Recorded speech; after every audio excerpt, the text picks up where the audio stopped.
Mon nouveau roman s'appelle « Faire les sucres ». Ça raconte une année dans la vie de Adam et Marion, un couple en apparence auréolé de succès et amoureux, qui, à la suite d'un accident assez banal pour eux, va se fissurer. Et on va découvrir avec eux à quel point ils se connaissent mal l'un l'autre, mais ils se connaissent mal eux-mêmes. Et sous-jacent à ça, il y aura une espèce de lame de fond qui est la présence de Celia, une jeune femme sur l'île de Martha's Vineyard qui voit les eaux de son île monter.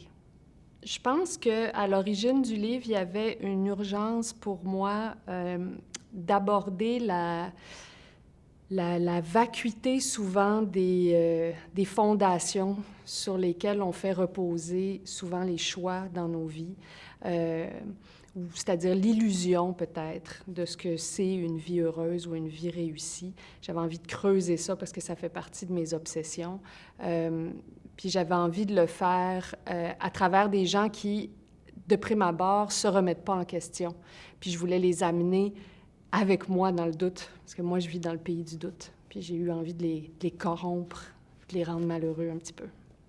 Bien, la première étincelle pour écrire le livre, ça a été mes propres vacances à Martha's Vineyard avec des amis en 2016, où sur une plage magnifique là, au bord de l'Atlantique, les gens se mettaient à essayer de faire du surf, dont mon propre chum qui, fait pas ça souvent, mais qui était assez maladroit sur sa planche. Puis moi, sur la plage, je m'inquiétais pour lui. Puis j'ai eu comme une espèce de vision d'inquiétude ou d'horreur qu'il fonce dans quelqu'un, puis que quelque chose de grave se produise, puis que là, ça soit l'événement qui change nos vies suite à une décision super anodine, comme prendre une planche de surf puis aller dans les vagues.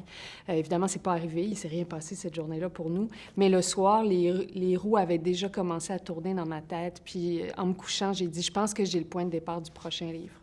Bien, les livres, c'est comme un lieu de protection pour moi depuis que je suis toute petite. J'étais une enfant assez timide, puis pas juste introvertie, là, aussi un petit peu maladroite socialement. Donc les livres, ça a été une espèce de refuge. Puis ensuite, ça a été pour moi une façon d'imaginer un ailleurs ou une autre chose qui palliait beaucoup à mes peurs comme personne, parce que moi, j'avais peur de faire plein de choses. J'avais peur des voyages, j'avais peur des situations inconnues, mais j'avais peur de rien quand je lisais. Puis c'était comme une façon pour moi de faire une espèce de faire faux bond à ma personnalité anxieuse. Donc, la fondation de ce que ça représente pour moi, les livres, c'est ça. Puis ça continue d'être vrai aujourd'hui.